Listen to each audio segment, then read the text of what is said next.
Shalom Bapak Ibu, Shalom semuanya. Judul renungan kita adalah perjanjian oleh Yesus Kristus.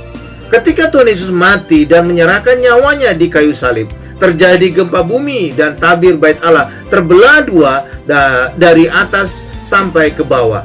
Matius 27 ayat 51. Tabir ini adalah gambaran hukum Taurat yang menjadi syarat dan batas antara Allah dan manusia. Jika manusia dapat melakukan hukum Taurat, maka ia dapat datang dan layak diberkati Allah. Tabir yang terbelah menggambarkan Taurat sudah tidak berlaku lagi. Jadi, saat kematian Yesus ada dua yang tidak berlaku lagi, imam besar dan hukum Taurat. Ada satu lagi, yaitu bait Allah. Ciri ketiga, bait Allah rubuh. Sebelumnya Yesus pernah berkata, "Rubuhkan bait Allah dan aku akan membangunnya kembali dalam 3 hari."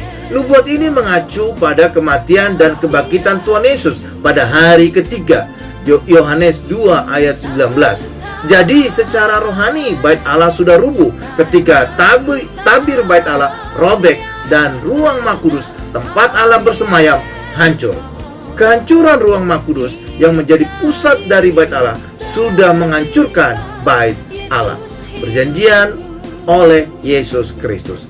Secara fisik, bait Allah di Yerusalem hancur total pada tahun 70 Masehi, di mana Jenderal Romawi Titus berhasil menyerang dan merebut Yerusalem. Jutaan orang tewas. Saat kehancuran ini, tidak ada satu batu pun yang bertumbuk di atas batu yang lain. Nubuat Tuhan Yesus tergenapi. Matius 24 ayat 2. Pada hari ketiga, bait Allah yang baru, yaitu Tuhan Yesus, bangkit dari kematian. Jadi, 3 tanda perjanjian Musa atau perjanjian hukum Taurat telah selesai. Perjanjian oleh Yesus Kristus. Berakhirnya perjanjian Allah dengan Musa ditandai dengan dimulainya perjanjian oleh Yesus Kristus atau perjanjian baru atau perjanjian anugerah. Perjanjian ini dimeteraikan oleh darah Tuhan Yesus.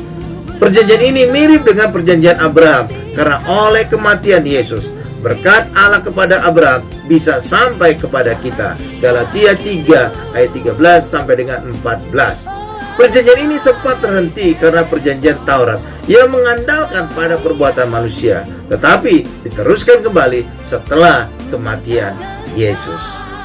Amin Bapak Ibu. Tuhan Yesus memberkati.